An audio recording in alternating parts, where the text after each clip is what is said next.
الحمدلله رب العالمين نحمد الله ونستعينه ونستهديه ونسترشده ونؤمن به ونتوكل عليه ونعوذ بالله تعالى من شرور أنفسنا ومن سيئات أعمالنا من يهده الله فلا مضل له ومن يضلله فلن تجد له وليا مرشدا وأشهد أن لا إله إلا الله وحده لا شريك له وأشهد أن سيدنا وأسوتنا وحبيبنا محمدا عبده ورسوله أرسله بالهدى ودين الحق ليظهره على الدين كله ولو كره المشركون اللهم صل على محمد وعلى آل محمد كما صليت على إبراهيم وعلى آل إبراهيم وبارك على محمد وعلى آل محمد كما باركت على إبراهيم وعلى آل إبراهيم في العالمين إنك حميد مجيد أما بعد فإن أصدق الحديث كلام الله وأصدق الهدي هدي محمد صلى الله عليه وسلم وشر الأمور محدثاتها وكل محدثة بدعة وكل بدعة ضلالة وكل ضلالة في النار عباد الله وإماء الله أوصيكم وإياي أولا بتقوى الله يا أيها الذين آمنوا اتقوا الله حق تقاته ولا تموتن إلا وأنتم مسلمون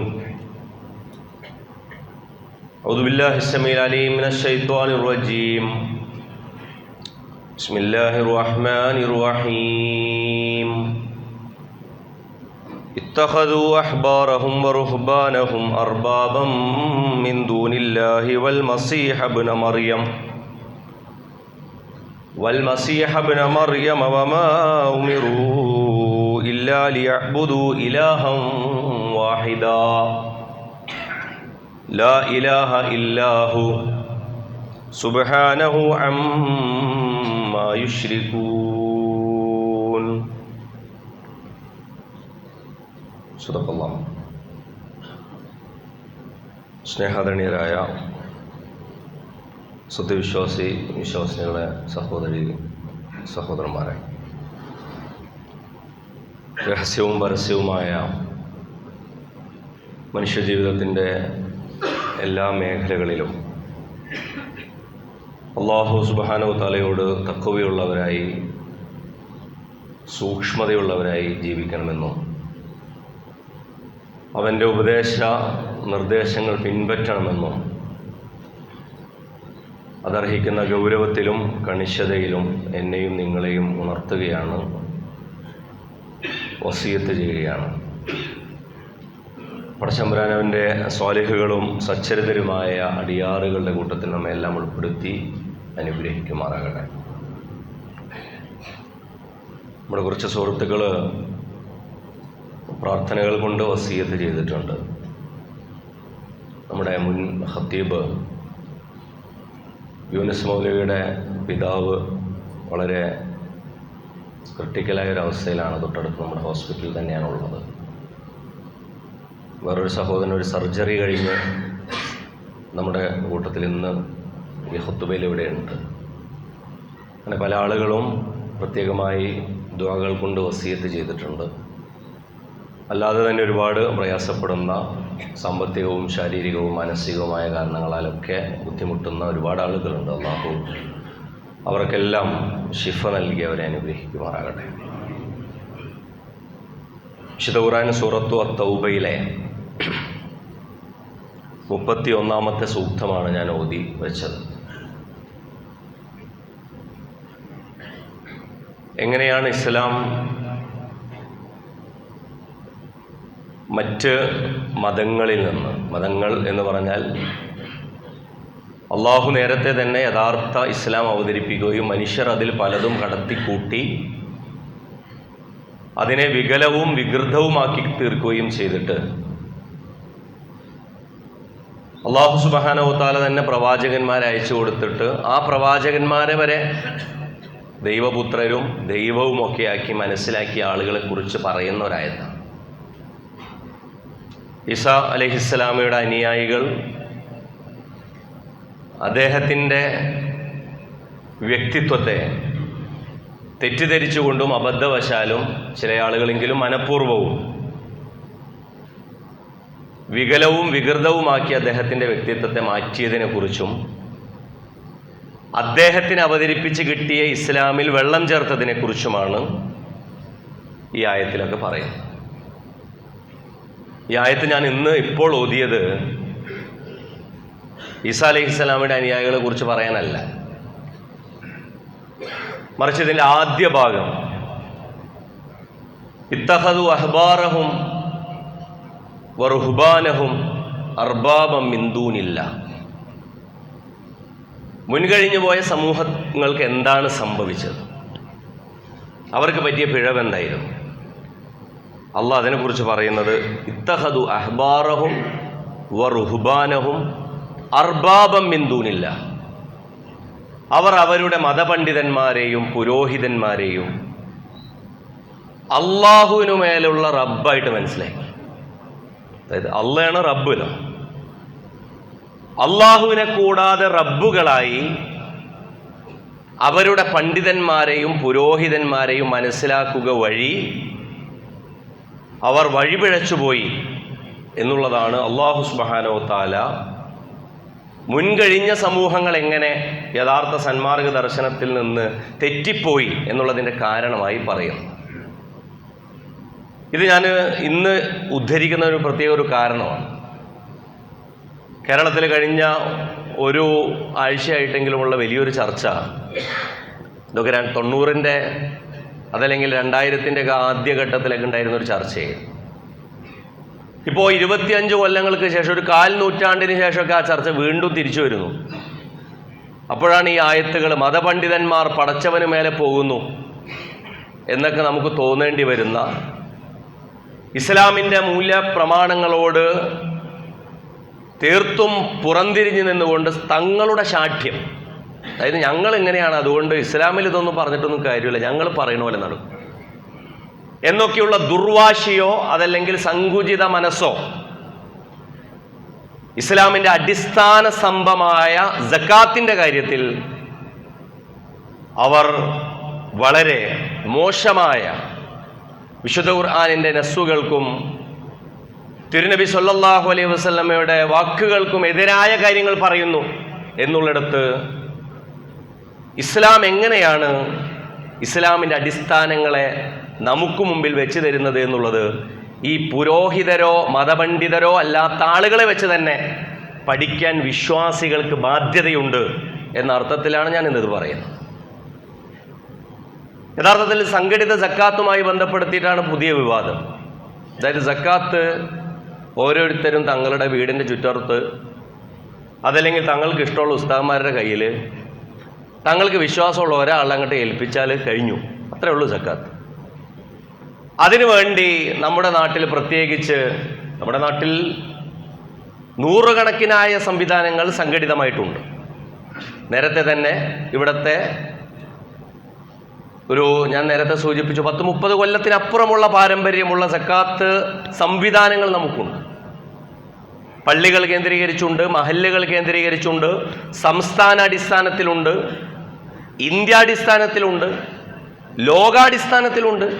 ഇപ്പോൾ സക്കാത്ത് foundation UK എന്നൊക്കെ പറഞ്ഞാൽ UK ഒന്നൊരു മുസ്ലിം രാജ്യമല്ല. പക്ഷേ അവിടുത്തെ ഇന്ന് നിങ്ങൾ സക്കാത്ത് ഫൗണ്ടേഷൻ UKയുടെ സൈറ്റിൽ കയറി നോക്കിയാൽ ഇന്ന് സക്കാത്ത് കൊടുത്തിട്ടുള്ള ആളുകളുടെ എണ്ണം അതിൽ കിട്ടും.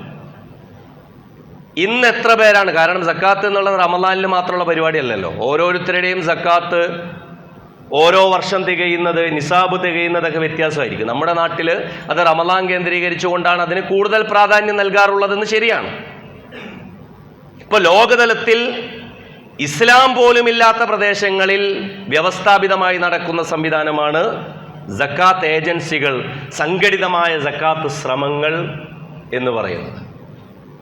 അപ്പോഴാണ് അങ്ങനെയുള്ള ഒരു സംഗതിയുടെയും ആവശ്യമില്ല.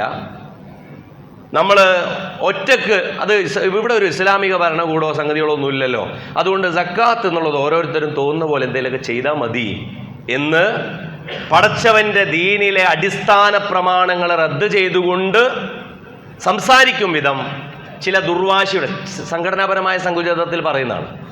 അതായത് ചില സംഘടനകൾ, അതല്ലെങ്കിൽ കേരളത്തിൽ ഒരു സംഘടന മാത്രമല്ല, പല സംഘടനകളും പല രീതിയിൽ ഈ സംഘടിത സക്കാത്ത് സംവിധാനം ചെയ്യുന്നവരാണ്. അപ്പോൾ അവർക്ക് നേരെയുള്ള ഒരു ആക്രമണം എന്നുള്ള പേരിൽ ഇസ്ലാമിലെ അടിസ്ഥാന സ്തംഭങ്ങളൊന്നിൻ്റെ അതിൻ്റെ തന്നെ നാമ്പ് കരിച്ചു കളയുകയോ നാമ്പ് നുള്ളിക്കളയുകയോ ചെയ്യുന്ന രീതിയിലുള്ള അവതരണം യഥാർത്ഥത്തിൽ ഇസ്ലാമിൻ്റെ മൂലപ്രമാണങ്ങൾക്ക് നിരക്കാത്തതാണ് എന്നുള്ളതാണ് നമ്മൾ പറഞ്ഞു വരുന്നത്. യഥാർത്ഥത്തിൽ ഇത് വ്യക്തിപരമായി ഓരോരുത്തരും ചെയ്യുന്നത് കൊണ്ട് കുഴപ്പമുണ്ടോ? വ്യക്തിപരമായി ഓരോരുത്തർക്കും ചെയ്യാം, കുഴപ്പമൊന്നുമില്ല. വ്യക്തിപരമായി നമ്മളുടെ സക്കാത്ത് ആർക്കാണോ റസൂലുള്ളാഹി സ്വല്ലല്ലാഹു അലൈഹി വസല്ലം അതിൻ്റെ അളവും വിശുദ്ധ ഖുർആൻ അതിൻ്റെ അവകാശികളെയും കുറിച്ച് നമുക്ക് പറഞ്ഞു തന്നിട്ടുണ്ട്. അപ്പോൾ അത് വെച്ചുകൊണ്ട് ഇപ്പോൾ സക്കാത്തുൽ ഫിത്ർ, നമ്മൾ ഫിത്ർ സക്കാത്ത് എന്ന് പറഞ്ഞിട്ടൊരു സക്കാത്തുണ്ട്. ഇത് അതിലെ വളരെ പ്രധാനപ്പെട്ട ഒരു ലക്ഷ്യമായി പറയപ്പെടുന്നത് ദാരിദ്ര്യ നിർമ്മാർജ്ജനം എന്നുള്ളതിൻ്റെ ഒരു ദിവസത്തെ ആവിഷ്കാരമാണ്. ഒരു ദിവസത്തെ ആവിഷ്കാരം, അതായത് പെരുന്നാളിൻ്റെ ദിനമെങ്കിലും ഒരാൾ വിശന്നു പൊരിഞ്ഞിരിക്കുന്നില്ല എന്നുള്ളത് അല്ലാഹു സുബ്ഹാനഹു വ തആല ഉറപ്പുവരുത്തുന്ന ഒരു സംവിധാനമാണ് സക്കാത്തുൽ ഫിത്ർ. ഇത് നമ്മളുടെ നാട്ടിൽ നടക്കാറുള്ളത് അപ്പുറത്ത് അയൽവാസി അങ്ങോട്ട് കൊടുക്കും, അയൽവാസി തന്നെ അപ്പുറത്ത് കൊടുക്കും, ഇത് തിരിച്ച് ഇങ്ങോട്ട് തന്നെ വരും. ഇതൊരു കൊടുത്ത ഒരു കസേര കളി പോലെയാണ്.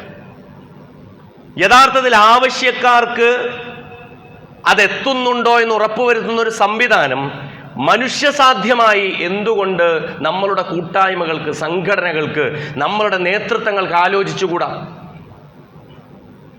ആലോചിച്ചുകൂടാ എന്നുള്ളത് മാത്രമല്ല, ആലോചിക്കേണ്ടത് ബാധ്യതയല്ലേ എന്നുള്ളത് നമ്മളുടെ ഒരു കോമൺ സെൻസ് ഉപയോഗിച്ചാൽ, ഷുഊർ ആം ഉപയോഗിച്ചാൽ നമുക്ക് മനസ്സിലാക്കാവുന്ന ഒരു കാര്യമാണ്. അതുകൊണ്ട് സക്കാത്ത് അൽ ഫിത്റിൻ്റെ കാര്യത്തിൽ അത് ഒരു ദിവസത്തെ കാര്യമാണ് പറയുന്നത്.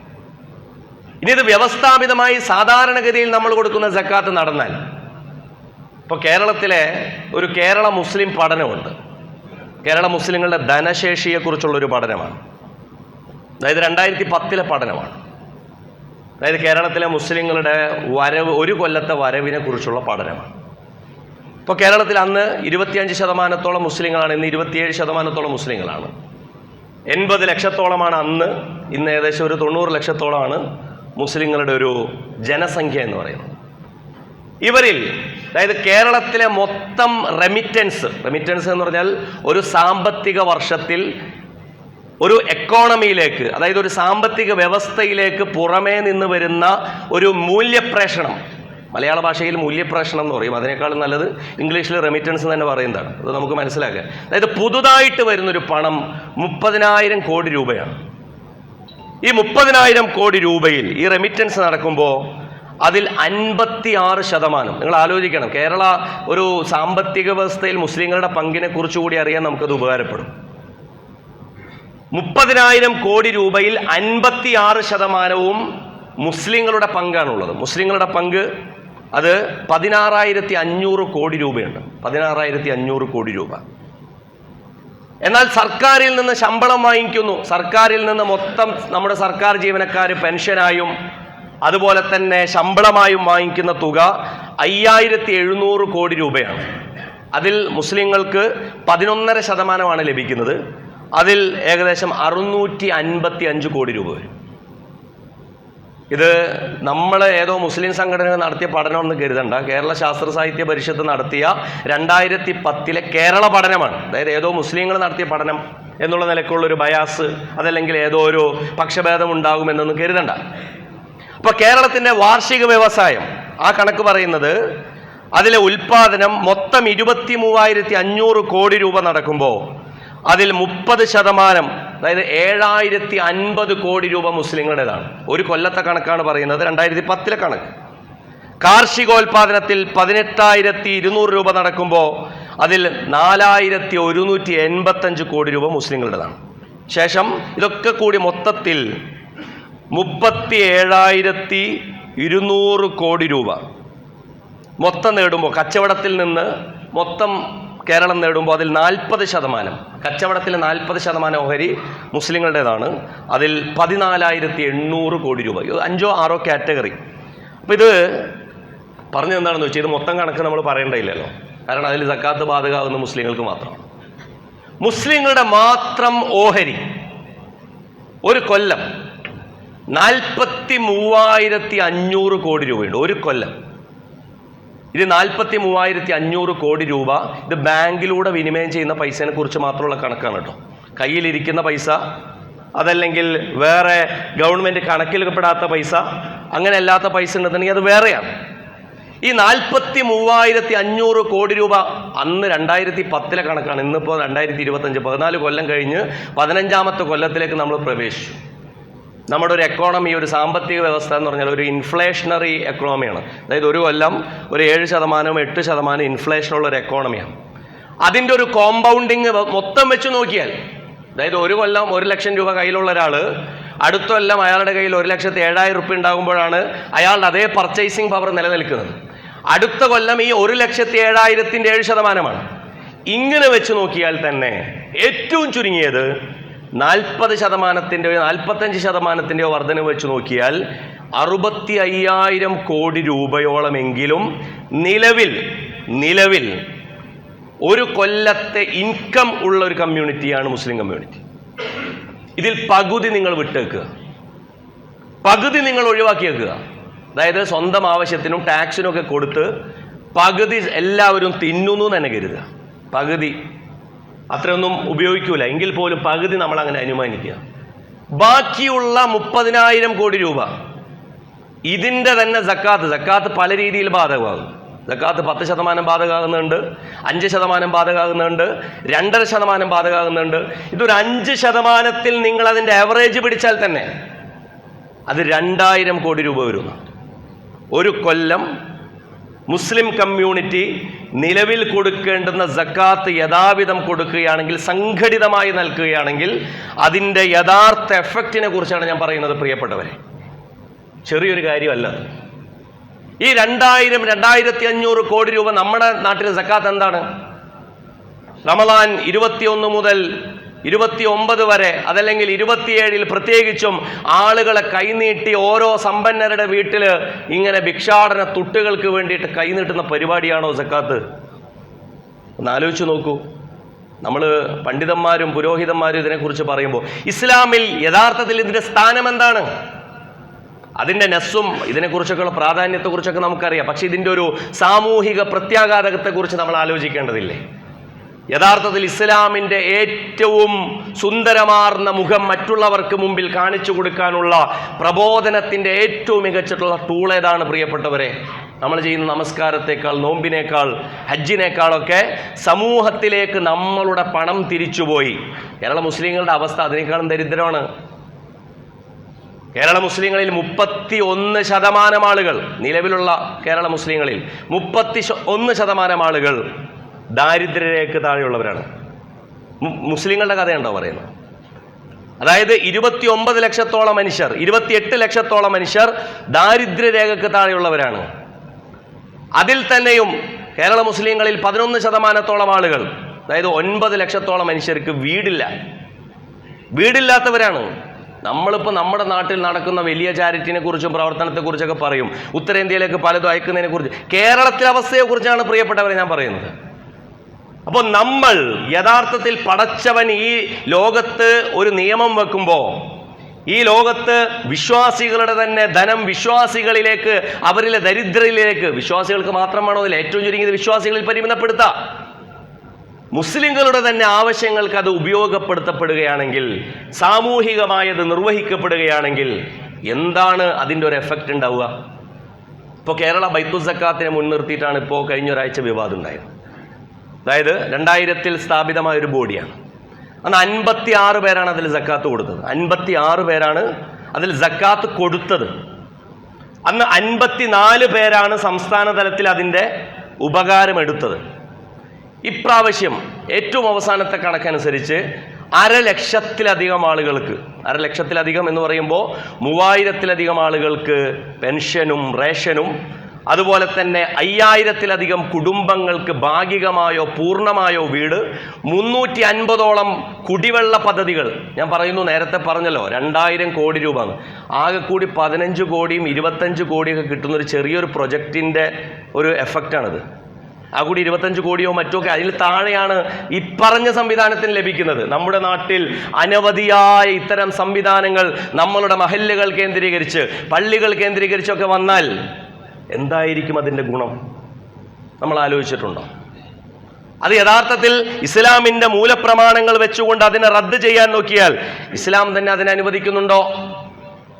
യഥാർത്ഥത്തിൽ ഇസ്ലാമിൽ ബിദ്അത്ത് എന്താ? സംഘടിതമായി കൊടുക്കുന്നതാണോ ബിദ്അത്ത്? സംഘടിതമായി കൊടുക്കാതിരിക്കുന്നതാണ് ബിദ്അത്ത്. റസൂലുള്ളാഹി സ്വല്ലല്ലാഹു അലൈഹി വസല്ലമയുടെ വഫാത്തുണ്ടായപ്പോൾ ആദ്യം ഉണ്ടായ പ്രശ്നം റിദ്ദത്താണ്. റിദ്ദത്ത് എന്ന് പറഞ്ഞാൽ മതപരിത്യാഗം. ഈ മതപരിത്യാഗം എന്ന് പറയപ്പെട്ട വിഭാഗത്തിൽ നിങ്ങൾ ആലോചിച്ചു നോക്കൂ, ഇവര് മതപരിത്യാഗികളായത് എങ്ങനെയാണെന്നറിയോ? ഇസ്ലാമിൽ നിന്ന് നേരെ തിരിച്ചു പോയിട്ടല്ല. ആദ്യം അവർ നിഷേധിച്ച ഒരേ ഒരു സാധനമേ ഉള്ളൂ. അബുൽ ഹസൻ അലി നദ്വിയുടെ ഒരു പുസ്തകമുണ്ട്. ആ പുസ്തകത്തിന്റെ പേര് റിദ്ദത്തുല്ല അബൂബക്കർ ലഹ എന്നാണ്. റിദ്ദത്തുല്ല അബൂബക്കർ ലഹ, അബൂബക്കർ ഇല്ലാത്ത റിദ്ദത്ത് നടക്കുന്ന കാലം. അതായത് അബൂബക്കർ സിദ്ദീഖ് റളിയല്ലാഹു അൻഹു അന്നത്തെ കാലത്തെ ഒരു റിദ്ദത്ത്, മതപരിത്യാഗികൾക്കെതിരെ. എന്താണ് മതപരിത്യാഗം? അവർ പറഞ്ഞു, ഞങ്ങൾ നിസ്കരിച്ചോളാം, ഹജ്ജ് ചെയ്തോളാം, സംഗതികളൊക്കെ ചെയ്തോളാം, പക്ഷെ ഞങ്ങൾ സക്കാത്ത് കൊടുക്കാൻ മാത്രം ഞങ്ങൾ എന്ത് ചെയ്യരുത്? നിർബന്ധിക്കരുത്. അവർക്കെതിരെ ലഉഖാതിലന്ന മൻ ഫറഖ ബൈന സ്വലാത്തി വസ്സക്കാത്ത്. അബൂബക്കർ സിദ്ദീഖ് റളിയല്ലാഹു അൻഹു ചരിത്രത്തിൽ നിർമ്മലനും ലോലഹൃദയനും ആയി അറിയപ്പെടുന്ന അബൂബക്കർ സിദ്ദീഖ് റളിയല്ലാഹു അൻഹു ഖലീഫയായിട്ട് ആദ്യമായിട്ട് നടത്തുന്ന പ്രഖ്യാപനം സക്കാത്തിനും സ്വലാത്തിനുമിടയിൽ. കാരണം വിശുദ്ധ ഖുർആൻ എവിടെയും അഖീമുസ് സ്വലാ വ ആത്തുസ് സക്കാ എന്ന് പറയുന്നു. സ്വലാത്ത് പറഞ്ഞിടത്തെല്ലാം സക്കാത്ത് പടച്ച തമ്പുരാൻ പറഞ്ഞിട്ടുണ്ടെങ്കിൽ വല്ലാഹി ലഉഖാതിലന്ന മൻ ഫറഖ ബൈന സ്വലാത്തി വസ്സക്കാ, സക്കാത്തിനും സ്വലാത്തിനുമിടയിൽ ഭേദഭാവം കൽപ്പിക്കുന്നവർക്കെതിരെ, പക്ഷപാതം പറയുന്നവർക്കെതിരെ, അത് രണ്ടും രണ്ടാണ് എന്ന് പറയുന്നവർക്കെതിരെ ഞാൻ യുദ്ധം ചെയ്യും. ആരാണ് വന്ന് സമീപിച്ചതെന്നറിയോ? ഉമർ ബിൻ ഖത്താബ് റളിയല്ലാഹു അൻഹു ആണ്. ഉമർ ബിൻ ഖത്താബ് റളിയല്ലാഹു അൻഹു പറഞ്ഞു, അത്രക്ക് വേണോ? കാരണം അവർ ലാ ഇലാഹ ഇല്ലല്ലാഹ് പറഞ്ഞ ആൾക്കാരല്ലേ. ലാ ഇലാഹ ഇല്ലല്ലാഹ് പറഞ്ഞ ആൾക്കാരോട് സക്കാത്തിന്റെ പേര് മാത്രം യുദ്ധം ചെയ്യണോ? ഉമർ ബിൻ ഖത്താബ് റളിയല്ലാഹുവിനെ തിരുത്തിക്കൊണ്ട് വീണ്ടും ആവർത്തിച്ച് സയ്യിദുനാ അബൂബക്കർ റളിയല്ലാഹു അൻഹു പറഞ്ഞു, വല്ലാഹി ലൗ മനഊനി ഖാലൻ കാനൂ യുഅദ്ദൂനഹു ഇലാ റസൂലില്ലാഹി സ്വല്ലല്ലാഹു അലൈഹി വസല്ലം ലഖാതൽതുഹും അലാ മൻഇഹി.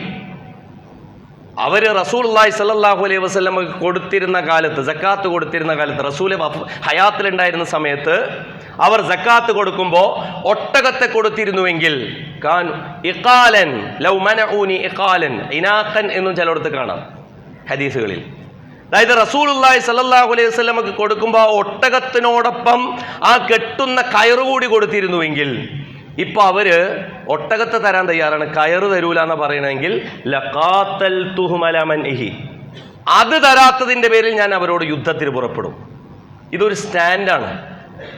അതായത് ഇസ്ലാമിൽ അതിമഹത്തായ, അതായത് ഇസ്ലാമിൽ അതിൻ്റെ ഏറ്റവും മികച്ച, ലോകാവസാനം വരെ നിലനിൽക്കുവോളം ഇസ്ലാമിൻ്റെ ആശയ പരിസരത്തെ വളരെ മനോഹരമായി മറ്റുള്ളവർക്ക് മുമ്പിൽ പടച്ച തമ്പുരാൻ പരിചയപ്പെടുത്തുന്ന വിശ്വാസികളുടെ സമ്പത്തിനെ മുൻനിർത്തി പറയുന്ന ഒരു കാര്യമാണ്. നിങ്ങളുടെ ഔദാര്യം നല്ലത്, നിങ്ങളുടെ ഇഷ്ടത്തിനനുസരിച്ച് കൊടുക്കാനുള്ള ഒരുപാട് വകുപ്പ് ഇസ്ലാമിലുണ്ട്. വഖഫ് കൊടുക്കുക, ഇഷ്ടദാനം കൊടുക്കുക, ഹിബത്ത് കൊടുക്കുക, ഇഷ്ടമുള്ള പോലെ നിങ്ങൾക്ക് സ്വതക്ക കൊടുക്കുക, ദാനധർമ്മം കൊടുക്കുക. സക്കാത്തിന്റെ കാര്യത്തിൽ ഇഷ്ടമില്ല. കാരണം സക്കാത്തിന്റെ കാര്യത്തിൽ നിങ്ങളുടെ 100 രൂപയിൽ 2.5 രൂപ അത് നിശ്ചിത നിസാബ് എത്തിക്കഴിഞ്ഞാൽ, പരിമാണം എത്തിക്കഴിഞ്ഞാൽ നിങ്ങളുടേതല്ല. അതാണ് പ്രശ്നം.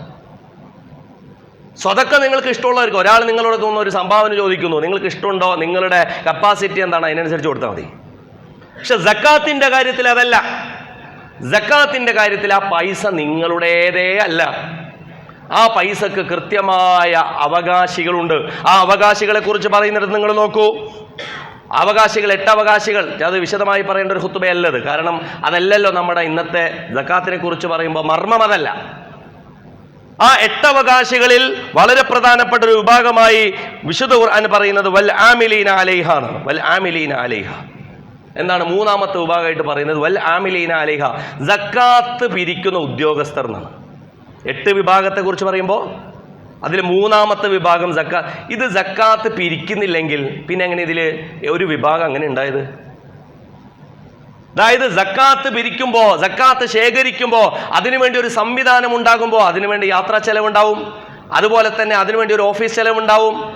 അവർക്കുള്ള ചെലവ് പോലും അതിൽ നിന്നാണ് പോകുന്നത്. അവർ സക്കാത്തിന്റെ അവകാശികളായി മാറില്ല, മറിച്ച് അതിലേക്കുള്ള ചിലവ് പോലും സക്കാത്തിന്റെ ഈ 8 അവകാശികളെ വെക്കുമ്പോൾ അതിലൊന്നിൽ വെക്കുന്നു. ഇതിനെയാണ് പ്രിയപ്പെട്ടവരെ നേരത്തെ പറഞ്ഞ മതപുരോഹിത വർഗം അട്ടിമറിക്കാൻ ശ്രമിക്കുന്നത്. ഇത് ചരിത്രം വെച്ചുകൊണ്ട് പറയുന്നത് മുൻഗാമികളായ ഇമാമുമാർ പറഞ്ഞു. മുൻഗാമികളായ ഇമാമുമാര് ഇങ്ങനെ പറഞ്ഞിട്ടില്ല. മുൻഗാമികളായ ഇമാമുമാര് തൗക്കീലിനെ കുറിച്ചാണ് പറഞ്ഞിരിക്കുന്നത്. അത് ആർക്കാണ് വക്കാലത്ത് കൊടുക്കേണ്ടത് എന്നുള്ളതിനെ കുറിച്ച്. വക്കാലത്ത് കൊടുക്കേണ്ടത് ഏതോ ഉസ്താദിനല്ല, ഇതാണ് ഇപ്പോൾ പറയുന്നത്. ഏതോ ഒരു ഉസ്താദിന് വക്കാലത്ത് കൊടുത്താൽ മതി എന്ന് പറയുന്നത്. ആ ഉസ്താദ് തോന്നിയ പോലെ ചെലവഴിച്ചാൽ പറ്റുമോ?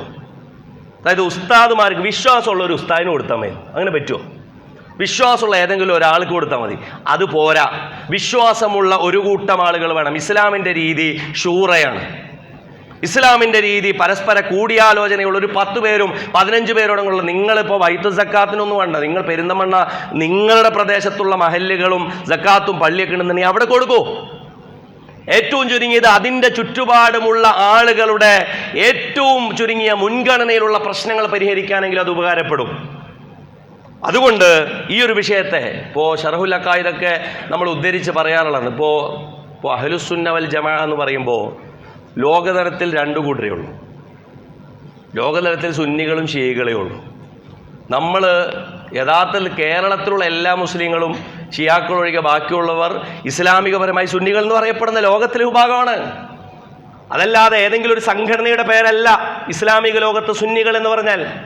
ഇസ്ലാമിക ലോകത്ത് അഹ്ലുസുന്ന അഹ്ലുൽ ഷിയ എന്ന് പറഞ്ഞാൽ ഷിയകൾ ഉന്നയിക്കുന്ന അവരുടെ വാദം അവർ വ്യതിരിക്തമായി ഇസ്ലാമിൽ നിന്ന് ചില പ്രത്യേക ആശയങ്ങളിൽ വേറെ പറഞ്ഞപ്പോൾ അവരെ അഹ്ലുസുന്നയിൽ ഉൾപ്പെടുത്തിയിട്ടില്ല. ബാക്കിയുള്ള എല്ലാവരും കഅബ, അതുപോലെ തന്നെ റസൂലുള്ളാഹി സ്വല്ലല്ലാഹു അലൈഹി വസല്ലം, അല്ലാഹു സുബ്ഹാനഹു വ തആല, ഈമാൻ കാര്യം, ഇസ്ലാം കാര്യം, ഖുർആൻ, ഈ കാര്യങ്ങളിലൊക്കെ ഒരേപോലെ അഭിപ്രായമുള്ളവർ മദ്ഹബുകൾ പിൻപറ്റുന്നത് നോക്കിയിട്ടൊന്നുമല്ല.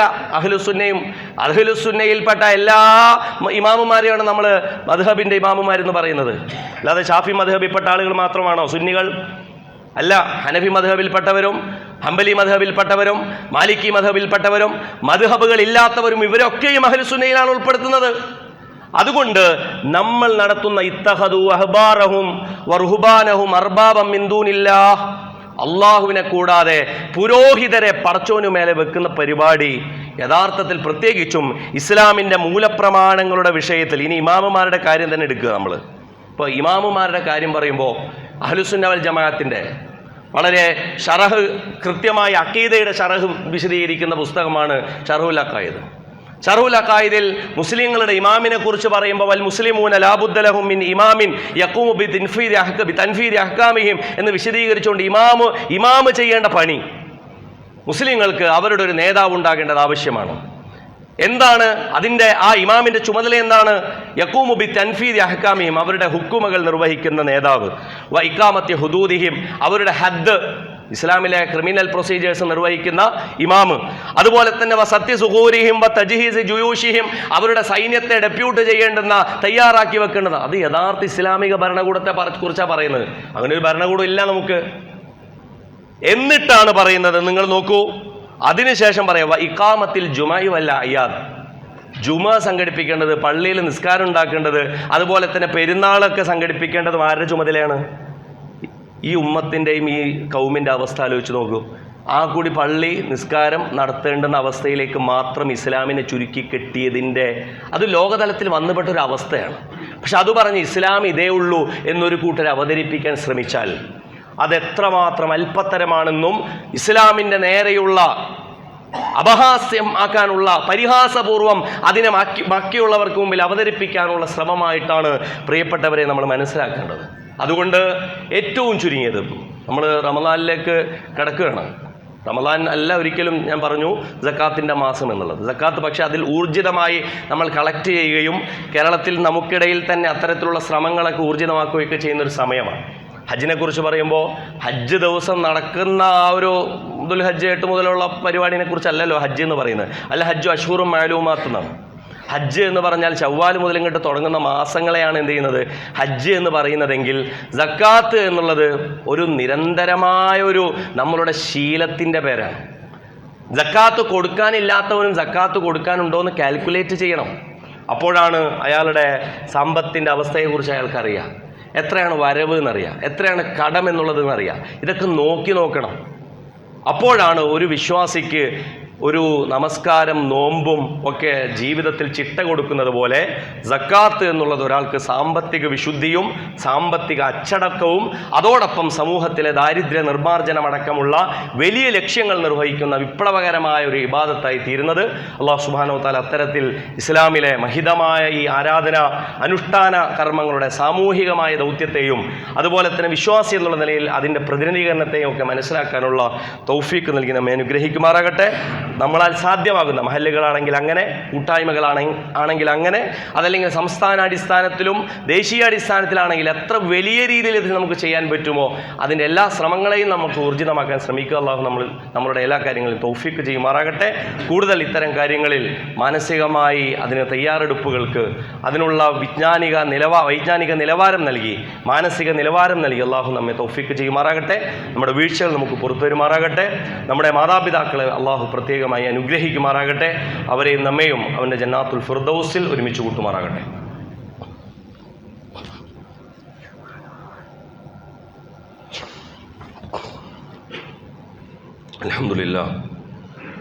അൽഹംദുലില്ലാഹിൽ അഹദ് അൽ ഫർദിസ് സമദ് അല്ലദീ ലം യലിദ് വലം യൂലദ് വലം യകുൽ ലഹു കുഫുവൻ അഹദ്. അല്ലാഹുമ്മ സ്വല്ലി വസല്ലിം വബാരിക് അലാ റസൂലിക മുഹമ്മദിൻ വഅലാ ആലി മുഹമ്മദ് കമാ സ്വല്ലൈത വസല്ലംത വബാറക്ത അലാ ഇബ്രാഹീം വഅലാ ആലി ഇബ്രാഹീം ഫിൽ ആലമീന ഇന്നക ഹമീദും മജീദ്. ഇബാദല്ലാഹ് വഇമാ അല്ലാഹ് ഉസീകും വഇയ്യായ സാനിയം ബിത്തഖ്വല്ലാഹ്. യാ അയ്യുഹല്ലദീന ആമനു തഖുല്ലാഹ ഹഖ്ക തുഖാതിഹി വലാ തമൂതുന്ന ഇല്ലാ വഅൻതും മുസ്ലിമൂൻ. اللهم اغفر للمؤمنين والمؤمنات والمسلمين والمسلمات الأحياء منهم والأموات إنك مجيب الدعوات يا قاضي الحاجات. اللهم ربنا آتنا في الدنيا حسنة وفي الآخرة حسنة وقنا عذاب النار. اللهم ربنا ظلمنا أنفسنا وإن لم تغفر لنا وترحمنا لنكونن من الخاسرين. اللهم انصر إخواننا في أنحاء العالم خاصة إخواننا في أرض غزة وانصرهم بنصرك العزيز على القوم الكافرين. اللهم دمر أعداءنا أعداءك أعداء الدين. اللهم زلزل أقدامهم. اللهم هدم حصونهم. اللهم فوض نفوذهم. اللهم فرق جمعهم يا رب العالمين. اللهم انصرنا على القوم الكافرين. اللهم ربنا آتنا في الدنيا حسنة وفي الآخرة حسنة وقنا عذاب النار. اللهم ربنا تقبل منا إنك أنت السميع العليم وتب علينا إنك أنت التواب الرحيم واغفر لنا يا غافر المذنبين وارحمنا بأنواع رحمتك يا أرحم الراحمين. صلى الله تعالى على خير محمد وآله وصحبه أجمعين. سبحان ربك رب العزة عما يصفون وسلام على المرسلين والحمد لله رب العالمين.